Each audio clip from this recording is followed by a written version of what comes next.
Hey, welcome to Lady Overlander Radio. Tonight we're speaking with Channing Cash of All Abilities Overland. Stay tuned. Grab your favorite drink, whether it's a coffee, cocktail, or tea, and get ready. It's Ladies' Night on Lady Overlander Radio.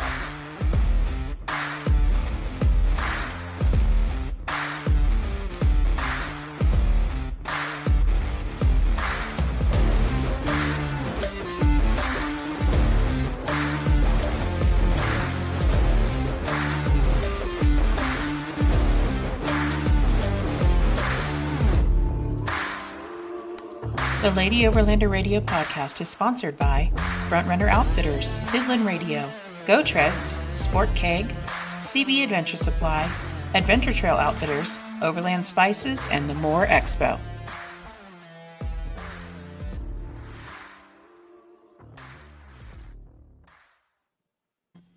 Hey everyone, welcome to the show tonight. And it's been a little crazy. I had to rush to get to where I could do the podcast and my headphones failed, so hopefully there's not too much echo.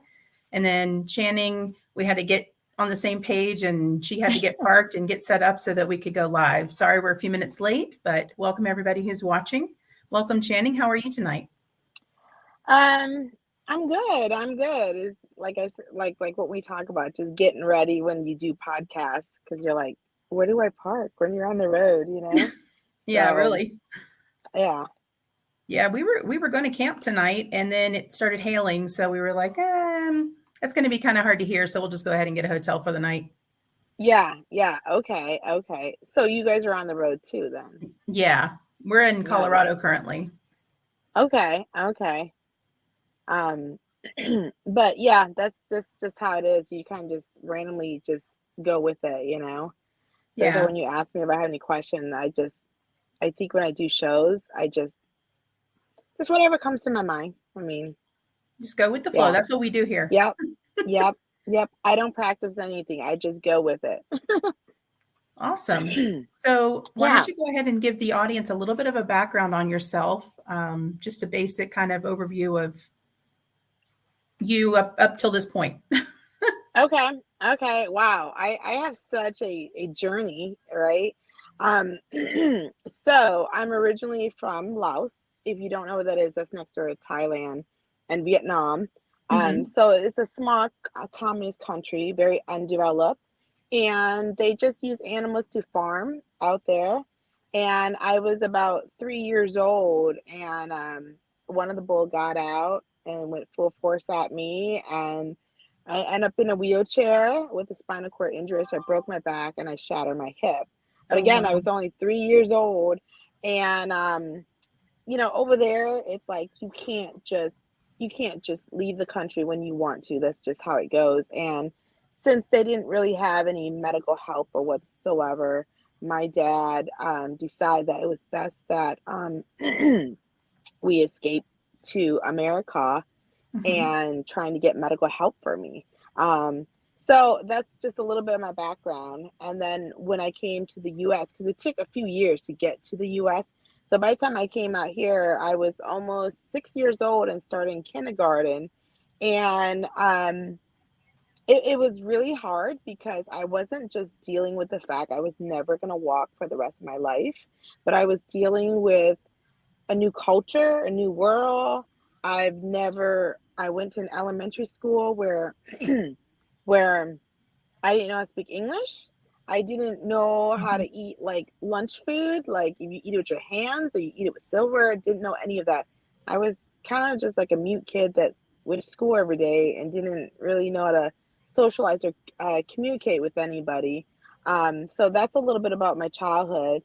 And then fast forward, I went into the real estate business and I had a good job, good career and everything, but I just kind of felt a little left out, that I could never do sports. I never went camping. I never went anywhere outdoors that was not paved, just because I didn't want to be a holdup for a lot of people. I didn't want to burden anybody, because back then I grew up in the 80s and 90s where, they didn't have a whole lot of wheelchair accessible things, really, So I kind of just went into a job field where I thought, well, let me just do office work. But there was just something that I just kind of felt like this can't be my life where I just go to work 9 to 5 every single day doing the same thing, you know. And then I had some vacation days, and I came across the internet where they had adaptive surfing in California Oh, for okay. people in chairs. And I thought, okay, how is that going to work? Like what? But I thought, wow, if they have a program, I'm going to go out there and go see what's about. So 2015, um, I went to California for the very first time, and I was a little nervous because California, I mean, you just have a bad rep, right? Like I grew up in the Midwest, so everybody's just like, oh, there's earthquakes, housing expensive, people unrealistic. That's a horrible place, pretty much. But and that's why I've never visited California. But this time around, I wanted to go in the ocean because I've never been in the ocean ever. So I thought if they had a surfing program, I'm gonna go check it out. So Yeah. I flew out to California, and that was the first time I saw people with spinal cord injury like me, where they were like, most people in wheelchairs that I see has always been like sometime, they're born that way, or they were like super duper old, and it wasn't like my disability. And for Right. the first time when I went to California, I saw people that was like me, where you were still mobile, but you were limited. And I just felt like I was no longer an alien in this planet where I'm alone, just being like that different person, or a person that, life isn't like, I don't know, like I just felt like I wasn't normal. And Hmm. coming to California and seeing all these adaptive programs, that's when it really hit me, where I was just like, I felt like I was like a baby learning how to walk again when they put me on the surfboard and they teach us how to paddle out and then ride the waves in. And I was just like blown away, because I have some feeling and sensation in my legs, but Okay. just feeling the water for the first time in on my feet and sand between my toes, it was like an unreal moment for me. And I was like, oh my God, I so need this, like I need to be in California. I need to be where no more pushing myself in the wheelchair. Because remember, I grew up in Illinois, Hmm. in the land of cornfield, where we get ridiculously amount of snow every year. And there's really no outdoor stuff. Not really, not for people in chairs. Right. And yeah, I didn't know what I was getting myself into, but I just felt like I needed to move out here, and explore the outdoors, and because I just felt like it was so healing to my soul, and I just felt so empowered and independent. So, yeah, I went home and I said, I'm moving. I'm going to quit my job. And I gave my week notice. I sold my condo. My mom and dad they were always worried about me because, me being in a wheelchair, I'm the only one in the wheelchair in the household. They were just like, you're out of your mind. Don't do this. Don't go. Don't, you don't know anybody. How do you know people are not going to take advantage of you? And da, da, da. So it's obvious, don't do it. Right. But I felt like if I didn't do this, I was never going to know what was my next journey in life. Yeah. And didn't know anybody. Moved to California. I lived off my savings because I didn't know what I was going to do. And I think what I was really passionate about was always like looking at the water, and people just said, wheelchair people don't go in the waters. You don't paddle. You don't do any of that stuff.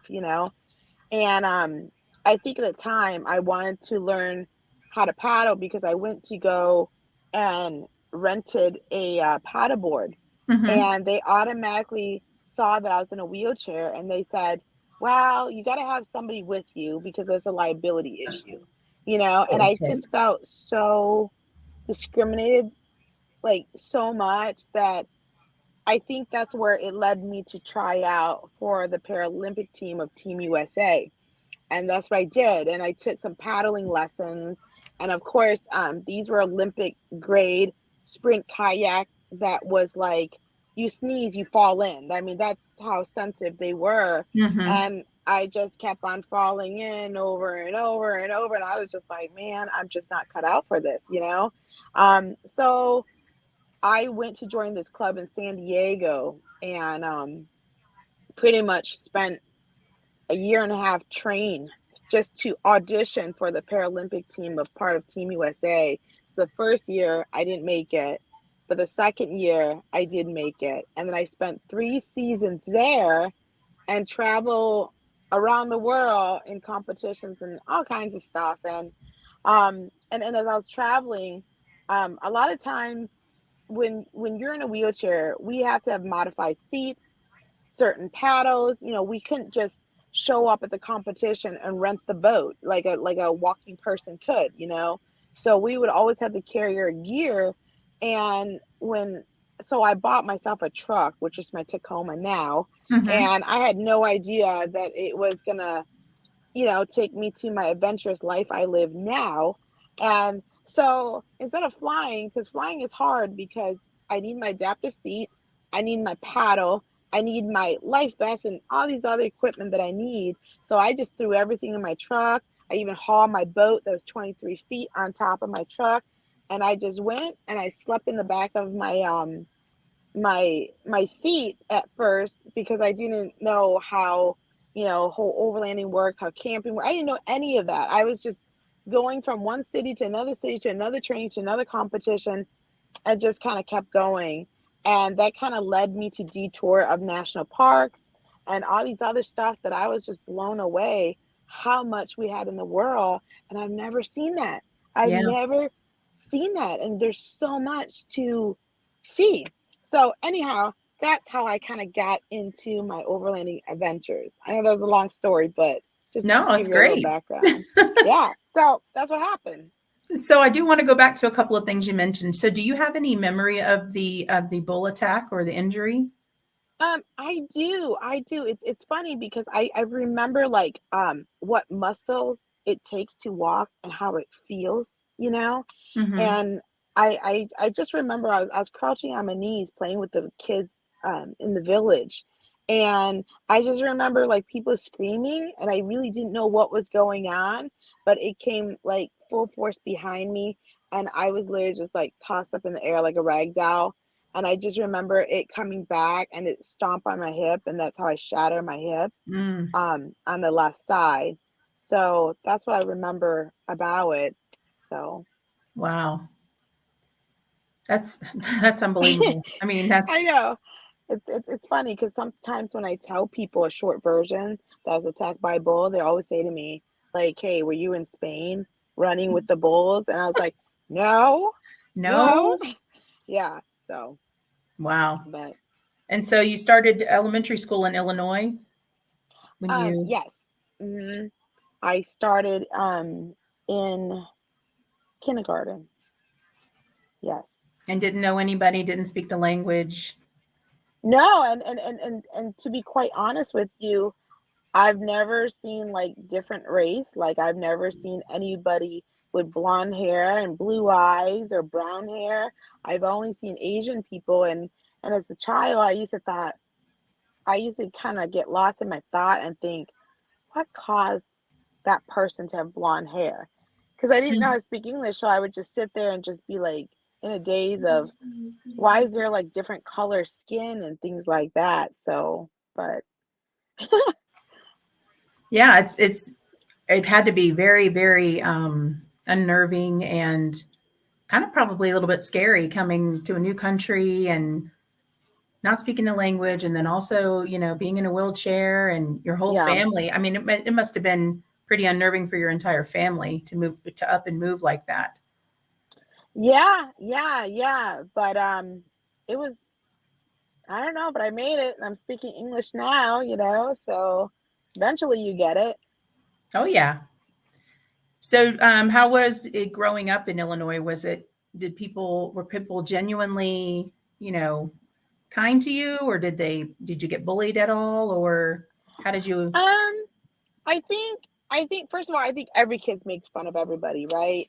Oh yeah. And I think I hated the fact that like since I was the only person in a wheelchair in the classroom, when we have like little fire alarm practice, they didn't know what to do with me. So they always just said, here, just stay in your seat. They're coming back in 5 minutes or whatever. And I always kind of felt a little left out because I wanted to be as normal as I could be.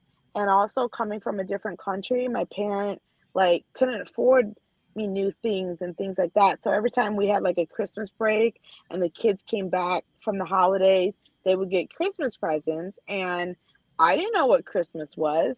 I truly at one point believed in Santa, and I just thought that maybe I wasn't good this year and I really didn't get presents, and that's why I didn't get it. And I seriously thought that. And I asked my mom about that, and of course, my mom, she don't know either, and she would say to me, she would be like, well, that's an American holiday. It doesn't work on you because we're not Americans, little things like that I remember from my childhood that I was just kind of like feeling pretty left out. But what are you going to do? I think my parent did the best they could, Oh, absolutely. Yeah. So that. And they, like you said, though, they moved to the United States to see if there was, they could give you better support. And Right. did you have a lot of doctor visits and a lot of evaluations and things like that? Yes. Because again, they don't know exactly what's wrong or whatnot. I mean, my parent literally did not think I was going to make it, that I was going to die. They didn't know, Yeah. And they told me that maybe if that happened like right away and I got some kind of rehab right away, but that happened when I was 3 and then coming to the US almost 6 years old. That's almost like 3 years has gone by, and coming to America wasn't easy either because they held us in a refugee camp for like 2 years before we even had anybody sponsor us to come to the US, and my parent didn't really know what to do with me because at first when that happened to me, I couldn't even sit up on my own, Yeah. my mom pretty much like would almost mount me to the wall every day. My mom was like my therapist, that she didn't even know how to do it, but she did the best I could. And then slowly it became where I could sit up and things like that. But yeah, it is hard because I'm just a child that want to be normal, and I constantly have to go to the doctor visit and constantly do therapy and just all kinds of stuff. And like I said, I think at that age, you just want to be normal. You just want to fit in. So Mm-hmm. yeah, That's every kid, everybody wants to fit in and right. feel like they belong. And, Mhm. it's difficult sometimes. And Mhm. yeah, especially when you have additional things in play like that. Mhm. Mhm. Yeah. So So tell me about Team USA. How was that feeling? When you first competed and actually were on the team? And I think uh I don't see, when I fail at something, I don't like it.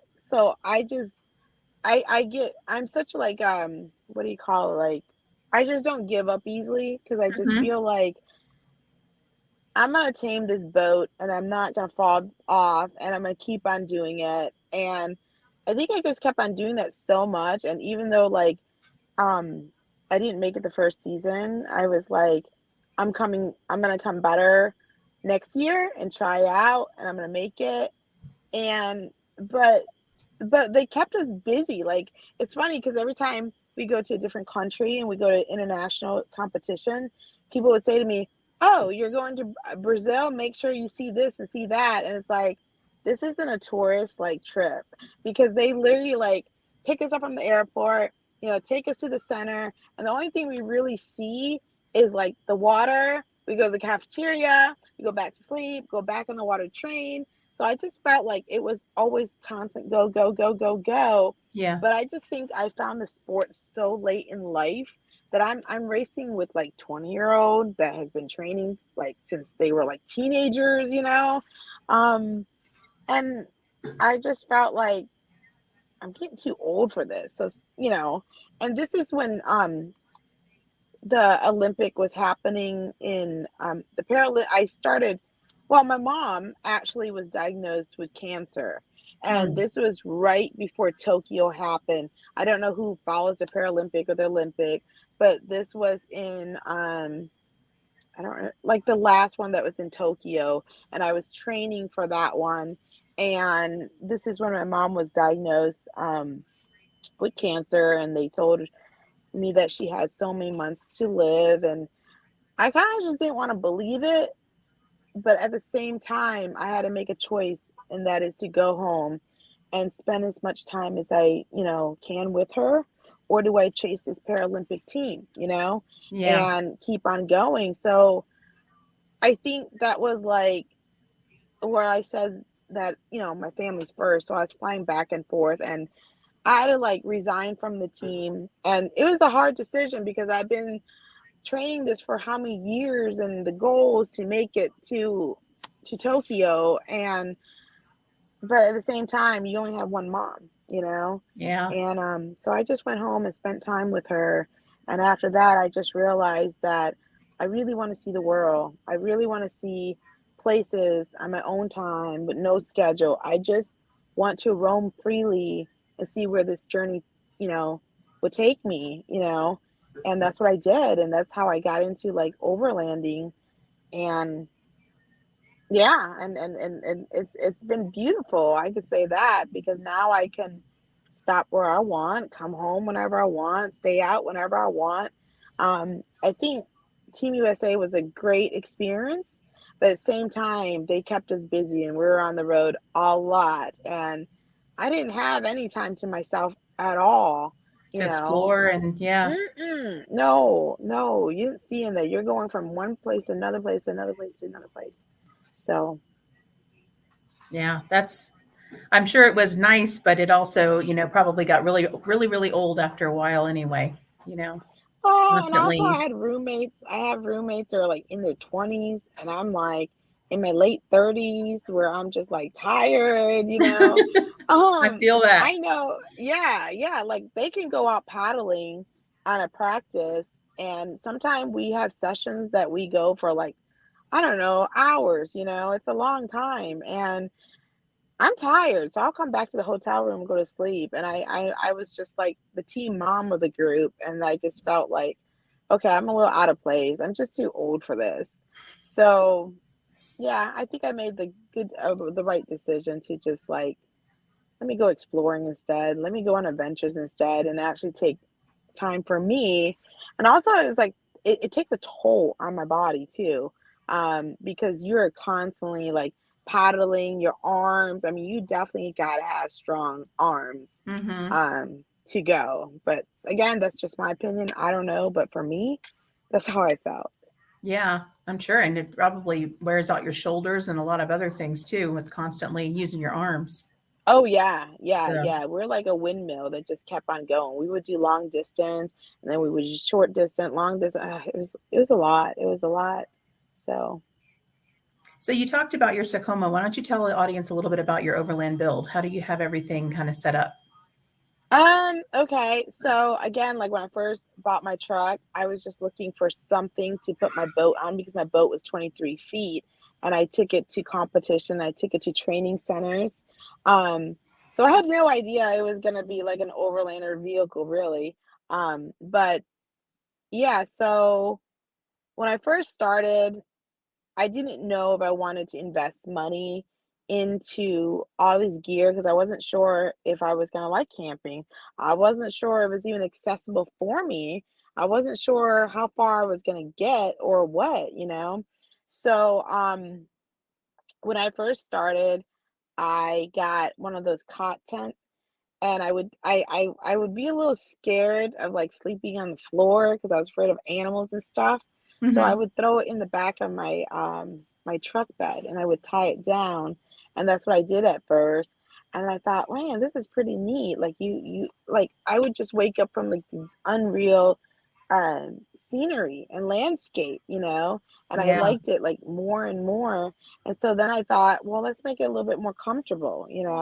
So got rid of the tent, and then I built my own a wooden box. I built pretty much a wooden box camper. And people that follow me, they've seen it. It's very unique, and I kind of like that rustic cabin style look. And that's what I did. So I drew it out and everything, and I had a friend of mine that was a cabinet maker. We have no idea what the hell we're doing. We just kind of put it together, and I started going to more camps and everything. And people are just like, "Oh, that's a really unique build," and da da da da. So now, finally, I got rid of that because after years later, I realized that this camping adventure isn't going away. Like I want more and more of it every time. So Right. this time I have a pop-up camper now that Nice. was made. Yeah, so now I have a pop-up camper.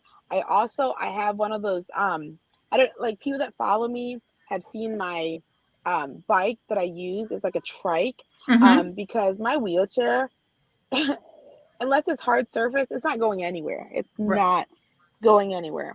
So I got a Lasher bike that's from yeah, so I just recently added, so I have a bike now that I use, one of these dirt bike hitch that's made by Ultimate Hauler MX. So I have it hitched in the front now, and I have my pop-up camper in the back, and I just recently added a motor to the bike, so now I'm very dangerous. So if you see me out there, get out of my way. That's right. So yeah, so that bike has taken me on all kinds of adventure. I just, I mean, I've done canyons, all kinds of stuff, going through creeks on that bike, and that is my second wheelchair that takes me to all kinds of scenery. So that's what I have on there. Um, and also, like, what I love about camping is hammocking. And Yes. for me, I can't look for a tree and try to go hang and all this stuff. So I actually teamed up with, I think they recently changed their name. It was McLean, but now it's Adventure Hammock System. So Mm-hmm. now it's like right on my hitch in the back of my tailgate. So people that follow my journey, they're always like, "What is that? That's so cool!" Because who wants to go look for a tree? Even if I could walk, who wants to go look for a tree? And Sometimes there are no trees, especially in the desert, like yeah, yeah, little ones. exactly. You know what I'm talking about. Yeah. So yeah, and then like there's videos of me like putting it all by myself, which I didn't even know I was capable of doing. I didn't even know if I could get in a hammock. I did that several times because I didn't even know if I was gonna fall on my butt or what. But somehow I made it work, and that's my setup now. And also my Tacoma, um, I'm trying to explain the best I can because if people don't see the video, they don't understand. But Mm-hmm. I have a double cab Tacoma, and I have the door reversed. So one of the doors suicide now, so that I can put so when I load up my wheelchair, since the door flipped backwards, I could throw my wheelchair in the back seat now all in one piece. Um, Gotcha. yeah. That's nice. So I think that's all I have. I'm thinking. I gotta think because I recently just picked up the camper, so I'm Mm-hmm. still kind of building and thinking what I need. Yeah. So, but so far it's nice. I like it. Awesome. So, what do you think is one big misconception people may have about you? Um. Well, believe it or not, I was on Tiny Home Tours and I did their show, and somebody wrote in and made a comment about there's no way she could be in a wheelchair and doing all this stuff on her own. Really? So yes, and what people don't realize is just because you're in a wheelchair, we are not one size fits all. We are not, our disability is not created equally. We all have different abilities, and like I'm a paraplegic, so I have all my upper strength, and I can't, like, if I was a quad, that would be hard to get in my truck. Mhm. So that's what I think a lot of people don't realize. There's different levels of it. Um, so I always try to make short videos to show people I get on, get off myself, because when I hear that, I'm just kind of like, well, that's not true. And I have friends that do go with me and camp with me sometimes, and they would be a walking person. And the first thing I get from somebody else looking from the outside, like we'll run into other campers and stuff, and the first thing they say to me is, "So, do you ever go camping by yourself?" they just assume that person, that's their build, that's their car. I'm just this person that tags along. And I'm like, well, no, that's actually my truck and my camper. And that person's just going with me. That's Right. all, you know? So I get that a lot. And people is like, well, they're like, and then a lot of people always says, why don't you get a minivan? Why don't you get a minivan? I hear that a lot. Like, so when you have a disability, it's like, I wouldn't get this truck if I couldn't get up, in it myself. So I get that a lot. Who wants a minivan? Not me. I don't either. Because I like more like the secluded, deep in the woods kind of deal. Yeah. And I don't think the minivan would just take me there. Or maybe I just have a problem with it because so many people tell me get a minivan because of the wheelchair that I became kind of anti-minivan, maybe. Yeah, maybe that's what my problem is. I'm anti minivan too because people used to tell me I needed one because I have 3 kids. I'm like, I'm not getting a minivan. No, Yeah, I don't need a mom van. Yeah. I like my So, 4Runner. So yeah, I do. I think this has been the longest vehicle I had that I kept because you are constantly adding stuff and building stuff that you like it more and more. So, absolutely. yeah. So But what's one of your favorite places you've gone so far in your truck? I think I love Alabama Hills. Oh yeah. That I love that place because I know, like, this is another thing. I would call the rangers sometimes and I would ask them questions. And as soon as I say wheelchair, they're like, oh, it's not safe. It's definitely not wheelchair accessible. I have to hear that. And so now I don't even call people. I just go out there and see if I can make it or not. And if I can't make it, well, at least I was out there and I saw it, and it was Yeah. beautiful.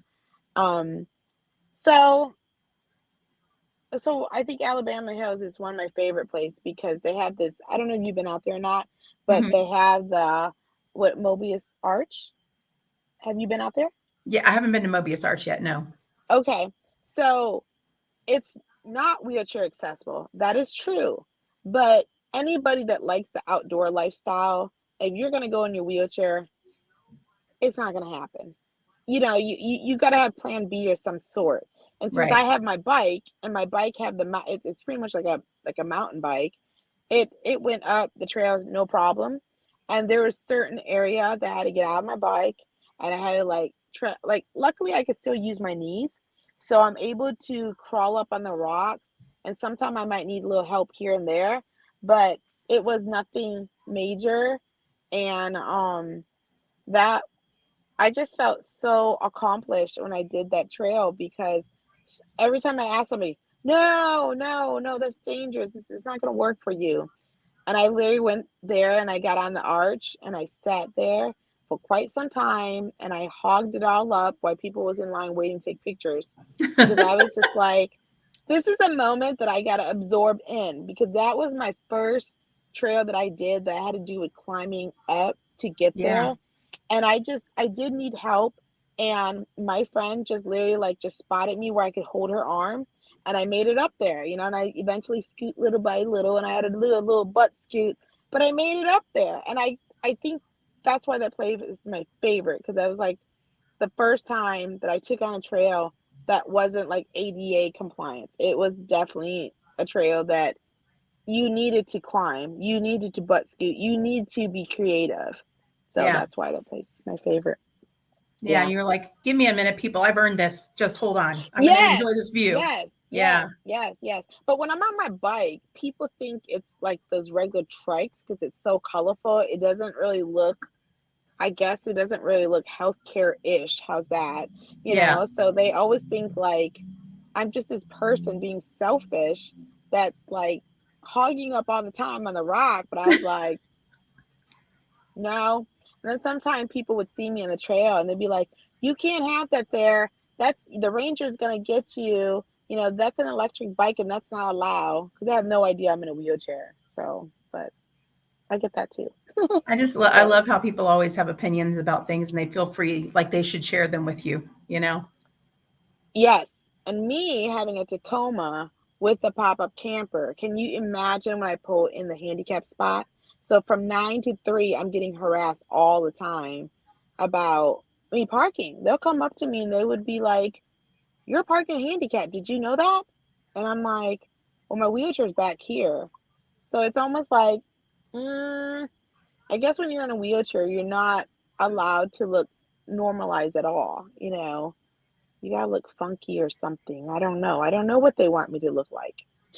So, I agree with you. I'm a 100% disabled veteran, and I have a okay. disabled veteran tag. And in the Yeah. state of Florida, you can park in Yeah. handicap parking with a DV tag. And I've Yeah. had people say stuff to me, and I've had, they're like, "You're not in a wheelchair. Why are you parked there?" I said, Yeah. "Well, I have some serious back issues, and Yeah. by law, I'm allowed to park here, Yeah. But people always Yeah. have this, and maybe it's because they used to use the wheelchair sign, or they still do in a lot of places, Right. So people Right. automatically assume you have to have a wheelchair to park there. And you can't be driving a kick-ass Tacoma if you have a wheelchair. You got to be driving a Right. minivan, you Yes. know? Yes. Yes. No, I get that all the time. And I'm just like, so I'm like, sometimes people would joke with me and they would say, you need to start shaking and drooling to fit the character so you could park there. So some of the time my friends would say stuff like that to me. And they're like, don't look so normal. Look like you need help or something. So, but I'm okay with that. These are just jokes that we make fun of each other and so on. Oh So, yeah. or sometime I'll be with my friend and I think that, see, like being disabled at such a young age, I think that was like my only choice is to accept it and move on. Yeah. That when I do hang out with my friends and they drive, they forget that I'm in a wheelchair and they park in a regular space and and then I can't even get out, right? Because I'm like, park in the handicap because I got my placard with me. And they're like, we can't park in handicap. Like they forget that I'm in a wheelchair sometimes. Yeah. Yeah. You're right though. You started out at 3 years old, your whole life Yeah. was the shape of your life was just changed and Yeah. you had to adapt. You didn't really have any other Hmm. choice. Right, So right, right. So that's why some people they say to me, they go, I don't know how you do it. You seem like you're always happy all the time? And I'm like, well, you're not really given a choice? So you just go with it. And I have to tell myself, because I do have that days where like I'm just like, why me? I question myself all the time sometimes. Like I think there was one time when I was traveling and I rented a car and when I have a new vehicle, I have to I haven't learned like the vehicle and how to do things yet because it's a new vehicle, it's a um new thing for me, right? And I was at mhm. the airport and I rented a car and I think I was overwhelmed with my bags, what I was carrying, what am I not gonna forget? Because when you're in a wheelchair, you have to remember a lot of things. Yeah. And I forgot to lock my brakes and my wheelchair went away. It just rolled away. Oh no. Yes, and that was like that moment that I'm just like, why? Like, why does this have to happen? You know? And so I'm looking around waiting for somebody to come or just anybody to walk by. There's not one pair of working legs whatsoever, Mhm. to come and help me. And I'm just like, dang it. Now I'm at the crawl. So I had to crawl and go get my wheelchair. And that was the moment where I'm just like, why me? Why does something so simple like that? Why do I have to forget to lock my brakes? Yeah. And as soon as I got my wheelchair, somebody came around. They rushed to me. They thought I fell out of my wheelchair. And they're like, oh Oh, my God, are you okay? And I'm like, where were you like 30 minutes ago? what took So you I so have, long? yeah. Yeah. So I have these little moments that I'm just like, I hate my life right about now? But I have to remind myself that my life is really good because I think as many journeys that I have taken, the ventures I have taken, I got to do a lot of things and I've seen a lot of things that I think most people in their lifetime don't even get to see? You're absolutely right. Yeah, yeah. And that's when I tell myself, like, I mean, yeah, I don't wish a disability on anybody, but I have to tell myself, at least when I want to get in my truck and go and drive away, I can do that. Yeah. When I need that little outdoor therapy, I could just go and do that. Where not too many people could do that. So yeah, so sometimes I'm like, okay, I really don't have anything to complain about. Life has been an amazing journey for me, and I don't know. I feel like sometime if this didn't happen to me, like, would I be here? Would me and you be having this conversation? You know? Um, yeah, and my disability has really brought me a lot of opportunities that I Hmm. think if I was a walking person, I don't know if I would get noticed that much because not that I'm bragging about myself, but everywhere I go, I get noticed so much because you don't see a female in a wheelchair that's very self-sufficient. Yeah. Well, that's what everyone tells me, and a lot of people are just like amazed how like my setup is, and I just go with it. I don't know how far I'm gonna get, but I just go with it, and it seems to always work out. And sometimes if I need help, I always see somebody on the trail that I'm like, "Hey, do you want to help me?" you know, and people say, "Sure."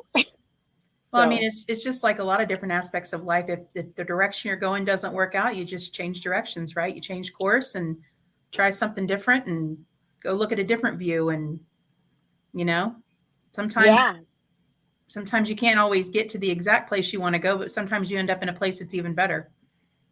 yeah. So, but it's been good. That's awesome. So what's one thing that you would tell other people that might be interested in getting into overlanding but are kind of apprehensive about it? I think that if you have a passion to want to do that or curiosity to do that, I think you should just do it because if you don't do it, you're always going to wonder like what would happen, And Yeah. at least and like I talk about failure and I kind of said that if I fail at anything, I'm just going to keep on working at it to like I'm gonna do better next year or whatever the time is. But if you because I know a lot of people they said, well, how can you afford this? How can you do this? How can you know the thing is like if we sat there and waited for the moment of us being millionaires, which is very slim, um, then we're gonna be waiting for a long time. Yeah. And a lot of times like I said, like just when I auditioned for Team USA, first season I didn't make it, and that's okay. But I went back and I trained hard, and I came back next season. I made it, and I was on the team for 3 years. So it's really about not giving up and just going out there and do it because then you're always gonna wonder like, well, I didn't do this, and it's always gonna be wondering in the back of your mind of regretting of not trying. I guess if that Yeah. makes sense. Totally. And Yeah. if you never even try, you've already failed. So Yeah. there's no other option. Yeah, and I think the most I get is money issue, right? Because everybody's like, "Oh, I can't afford this, I can't afford that." But Yeah. you have to remember, the beginning of my journey, I was in a tent. I was in a cot tent. I didn't buy anything. I think I bought a tent for like 30, $40, and I bought it used. I was sleeping in Hmm. the back of my truck just to see if I was going to make it through the night. Yeah. If you even And you don't liked have it, to you know? yeah, and it's like slowly you'll figure it out. You'll find a way. And that's what I always do. Like even the trails I take on, I watch so many YouTube videos just to get an idea of what kind of terrain that I'm gonna run into, Hmm. and then you figure it out. Yeah. So that's Absolutely. And you mhm. have a great time doing it. I do. I do.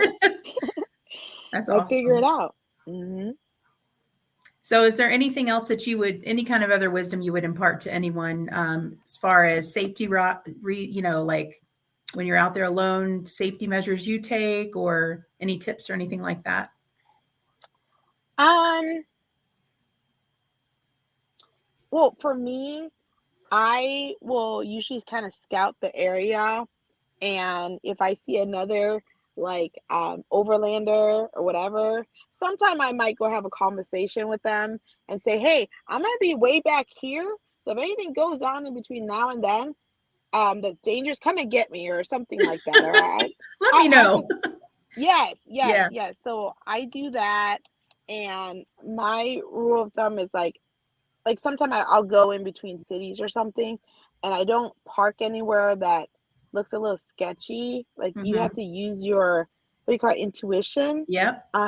Yeah. So usually if there's a rest stop, sometimes I'll sleep at a rest stop in between, or I'll sleep at a Walmart parking lot in between.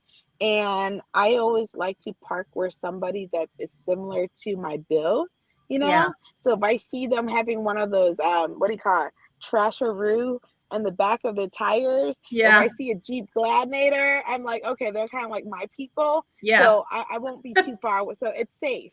So little things like that I'll do. Awesome. So how, if anybody wants to find you on social media, I put a little ticker across the bottom. I saw that you had started a YouTube channel. So Yes. where else can people find you? Well, I'm on Instagram and YouTube really. Because like I said, I grew up and I never knew anybody that was in a wheelchair that really go out and took on a venture. So I started documenting on my YouTube. I had no idea that I was just like anybody was even curious about my life, you know. But I've been getting a lot of messages from little children that they think my bike's cool. Some parents with like have children that has, you know, has a disability and they want to go out camping and things like that. So I was kind of like a little amazed that people would even be interested in my life, really.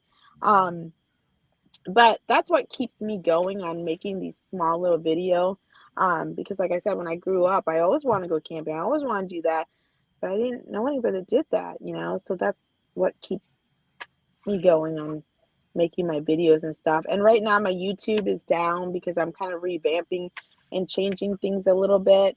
Yeah, Okay. but usually I'm real active on my Instagram. Yeah. Awesome.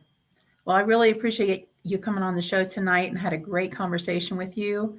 Of And course. thank you everybody for watching. If you have any questions, please leave them in the comments and I'll get them to Channing and she can answer those. And make sure you follow her on IG. And everybody have a great night tonight. Thank you.